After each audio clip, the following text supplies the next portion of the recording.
भौजी ए भौजी तो अभी कांच कुआर बनी तो का हो भौजी हे जा बैठल बाबू और भौजी के पेट में दर्द भइल बा चिरातई अब चल चल आ देखाओ जा फट जाओ देखो जल्दी जल्दी बना दी हो न तो अब सब कोई आ जाई ना तो कही कि उतना लेट सेट खाना बनाओ तड़ू आ जाए दहो सब कोई हमरा गोतिनी के कहत रहे ना आखि बाझिन बिया फलान ठेकाना रे का नाम ना धइलस लोग। भगवान के घर में देर होला या अंधेर ना होला। अरे 12 साल हो गइल तक का आखिर शंकर भगवान की महिमा से कुछ होखे के हो गइल ना आ नीके नीके हो जाओ बस औरी हमरा कुछ ना चाही। आई असही हमनी के गोतिनी मिलजुल के रही जा कोई के नजर ना लगे। दुश्मनो तो आजकल को अतना न पड़ल बना हो कि देख के जरत न। अरे इंसान देख के जरे हो लेकिन भगवान के ना देख के जरे के चाही। लेट होता का जनी काय गोड़ी करत अड़ी सब बुझाते नहीं के हमरा के कन्या।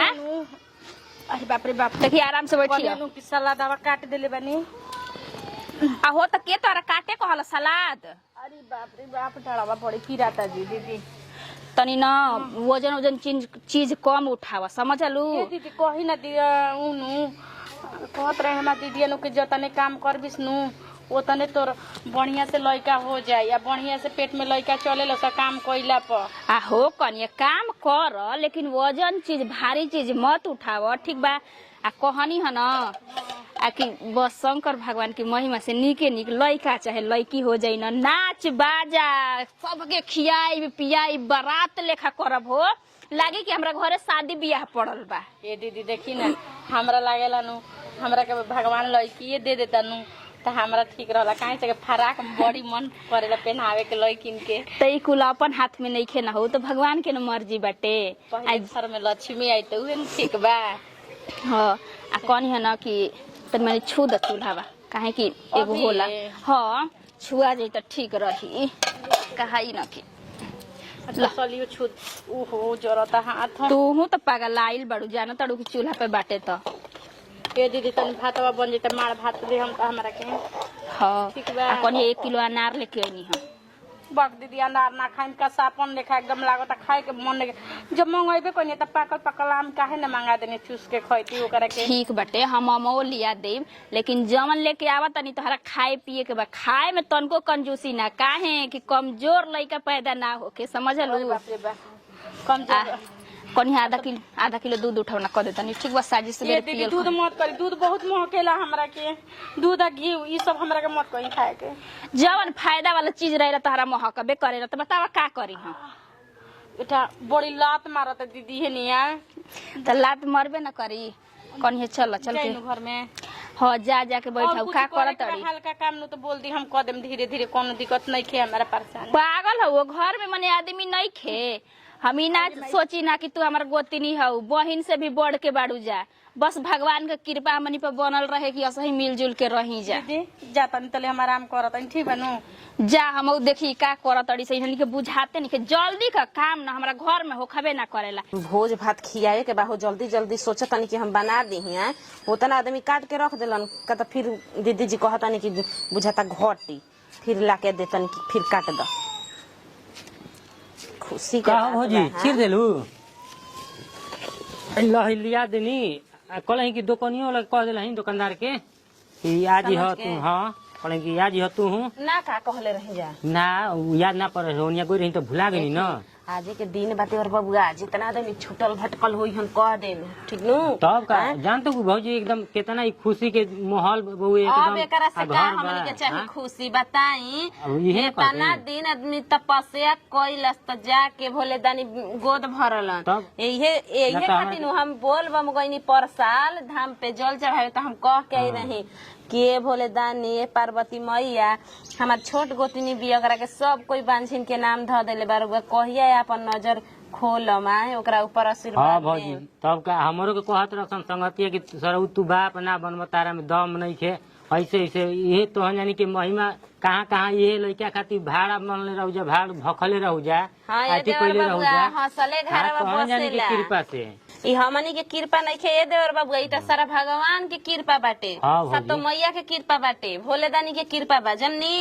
हां कोई गलती ना करी नु तो दुनिया कोई कतनो कही कि गलती बा तो गलती ना आदमी हो जाई हां ना ई तो बात बा भौजी मगर भगवानों से तो तोहन जानी होता ना कैलू जा तबे नु भइल ना मनले रहतू जा ना अथी कैले रहतू जा तो केवना देवी देवता के जाके पूजा पाठ कर हई कर आज तक लोग के एगो मेहना ना मरले रहू जा तो तोहन जानी के अथी नहीं खे ई तो सौभाग्य के बात बा ये देवर जी जाननी कि घर में हमनी के खुशहाली आ गई अब एकरा से चाहिए अब एकरा से का चाहिए बोलबम तक मोजी का मनौती मान के आइल रही कि ये शंकर भगवान हमार गोतिनी के गोद भर जाई आ तो हम सबसे पहले ओकर भरी गोद 6 महीना 4 महीना होई आ हम अरे भोज भात खियाई अपन गोतिया में सबन के मुंह करिया करम आखिर खियावे के बानू आज अब हो जाई लइका चाहे लइकी भगवान के कृपा से कुछ हो तो पूरा बाजा के साथ दम गांव जवार के खियावे के बा तू तो कहां ही लगबू बड़की मम्मी तोहर कब कहीं रहबू तो ओकरे में बाझल रहबू तो इहे खातिर ना जीवन छछलंत रहे कि मम्मी त कहा गईनी बगर बड़की मम्मी के हमरा के कहे वाला बाटे तो यही से हम कहत रही कि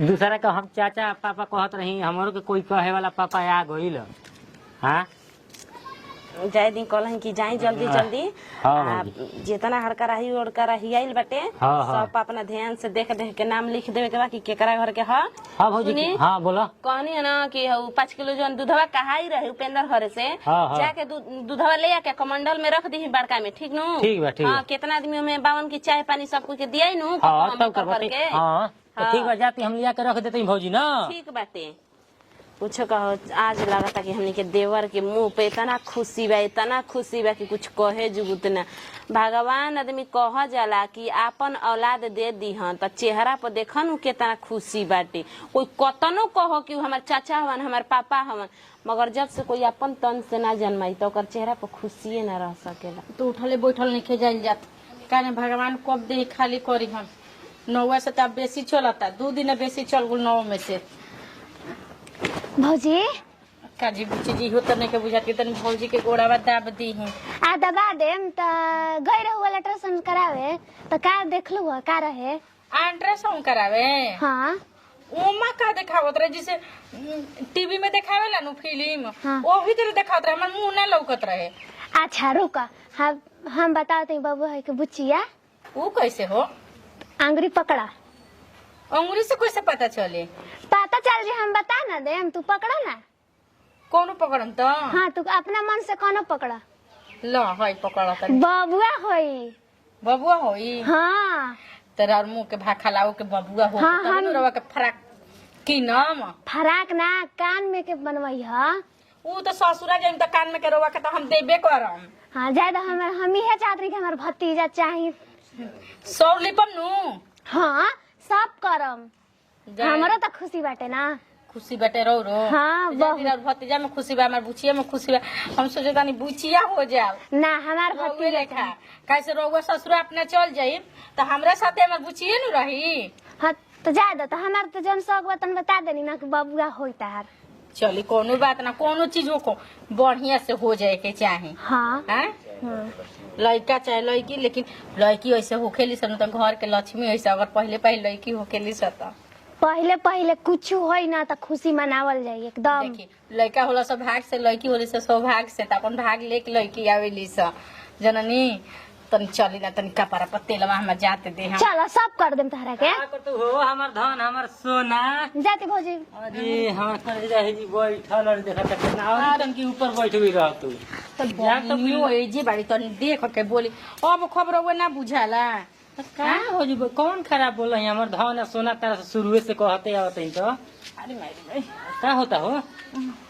डोड़वे दुखात रहता जी टिस टिस करत रहता दावा हम जाए दो कुछ दिन खातिर सुधे न हो जाई और क्या करे के बा रउआ सब दर्द बुझता नहीं जा रहा सब के का बाजी रउआ सब त माजा मरनी जा हो गई हां 9 महीने सजा ये आदमी न भोगता संग संग हम की सजा बुझता आदमी कहेला कि महतारी बन गुल बा आदमी बताई हमहु तो परिश्रम कइले बनी रउआ त कॉमन परिश्रम कइले बनी रउआ जी हई बोझा लेके ढो के हम चलतनी तनी मनी एक छिपा भात खा ली ना तो फरे लगी ना के पेट फूल गइल बताई ये सोच ले कि 9 महीना पेट फूल लेके ढोतनी हमार कैसे चलता है अच्छा तो भगवान की कृपा बहु एक तार अब देखी जी ये एगो हो जाए, अब एकरा बाद हम दूसरा पैदा ना करम। का बात कइलू हमरा एगो पे हाँ हमरा बस के बात नहीं है। कम से कम 4 गो हो जाई 5 गो 4 गो लाता की जनरल बोगी बना देले बानी का।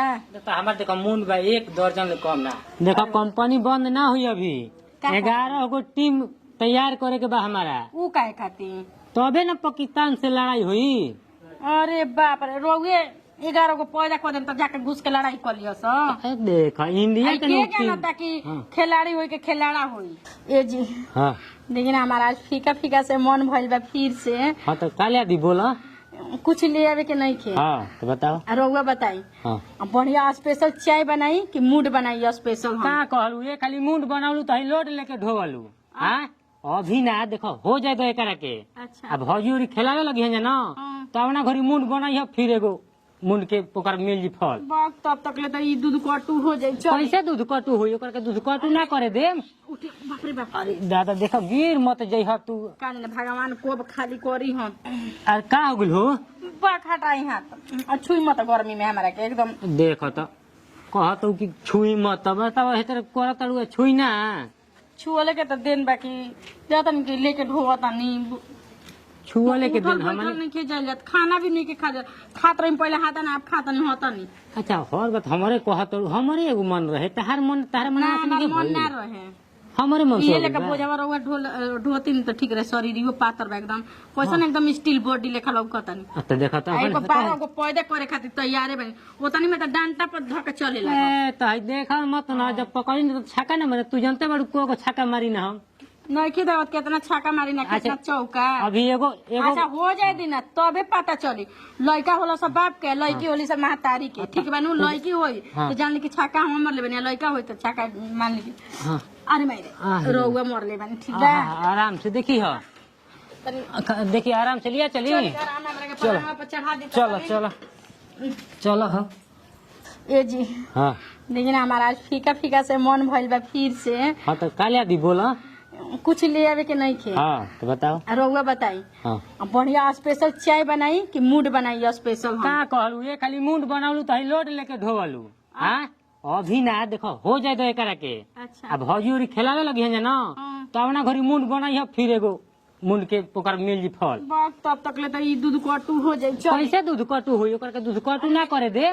उठे बाप रे बाप। अरे दादा देखो गिर मत जइह तू। काने भगवान कोब खाली करी हम।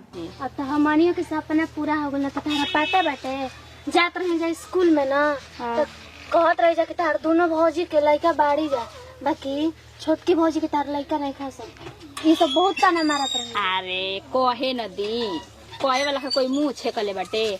आ देखिए एगो बात रउआ से कहता नहीं बुच्ची जी, स्कूले जाते तो ढंग सहूर से जाए, मुड़ी नीचे गाड़ के जाए नीचे गाड़ के आए। ई ना कि भाई बाप के नामे हंसवा दे, समझनी ना भौजी हम ऐसे थोड़ी जाने, तो मुड़ी गाड़ के नहीं जाने। देखेला ना का भैया बैठा रहला ना नरिये पे बैठा रहला। तब का आप सबके भाई का पगड़ी बनल रहे, कोई ना कहे आ कि फलाना का लड़किया चाहे बहिनिया है से करतिया। समझनी कि ना समझनी? गांव टोला में नाम होला जी राउर भैया का आ कि हाँ तोहरो बहिन एगो बिया दर दबा के रखले है वजह तो कबो पगड़ी उन लोग के मत गिराई। आ रउआ के हम ननद ना समझी ना, अपन बेटी समझी ना। कौनो दिक्कत परेशानी हुई तो ई ना कि माई नहीं की तो भौजी ना हो करो। भौजी मतलब छोटकी भौजी के लड़का होखेला बा तो हमरा तो बबुआ निकलल है, अंगुरी धरैनी है। तो का प्लान कैले बाबूजा? रउआ लागेला ना कि एकदम अगम जानी है ना, पहले ही जान गईनी कुल वजह बच्ची से करे ली सगुन निकाले ली जा। चली पागल लेखा बात ना। का प्लान कैले बाबूजा? आ जब हो जाई तो सोचे के जी ई कुल अपनी हाथ में थोड़ी ना बा। लड़का हो कि लड़की, भगवान निमन से निमन निपाट दे इसकी बढ़िया से हो जा। और भौजी से तो हम कह दिल बनी हमार पायल, उ कहत रही पायल दम हमको कानों में के दिहो। जवन चाही ना रउआ के हमनी का दे देवे के, समझनी? पायल ले ले, नाकी में का ले ले, का चाही? सौर लिपे के बाटे हमार, सौर लिपे के कहले भाई उही में कुछ नेग मिल जाई। चली हम रउआ के 3 तलिए झुमका रउआ भैया ले कह देले बानी, समझनी? आ उ कहत रही तार बियाह होई त देम, कहानी चल ठीक बा पायल वो दे दिहो कुंवार बनी त एगो। तो जी अबे से का करब, शादी बियाह होई तबे ना चाही रउआ के। अरे सब पहने ली सोना के कान में के। भौजी ए भौजी तो अभी कांच कुआर बनी तो का हो भौजी हे जा बैठल बाबू और भौजी के पेट में दर्द भइल बा चिल्लातई। अब अब चल चल चल आ देखावा जा हो जाओ देखो बच्ची अरे दादा अरे हमारे करे जाके का हो गेले दादा हमार धन हो हमार धन ना हॉस्पिटल कहाँ दे दीजिए अरे दादा ए भौजी देखो ना अगर दानिया के दादा ये कहता नहीं कि 12 गो पैदा करो बाप रे बाप कितना दुखा सुनी है जी और रउआ सब जान जा बहरी हम घर ही नॉर्मल लइका करा देता नहीं हॉस्पिटल में लिया जाए के बाद चीर पर खरवा के बाद धरो एने धरो ये भौजी बढ़िया घर ना रहनिया उधर चल के जाओ नी से अरे बेटा अरे मैं जब बोले दादा अरे कोनिया बस तो नहीं ऐसे करो ऐसे करो ऐसे करो ऐसे करो बस बस बस हो गई दीदी रुक जा कोनिया तनी मनी बर्दाश्त करो और क्या हो गई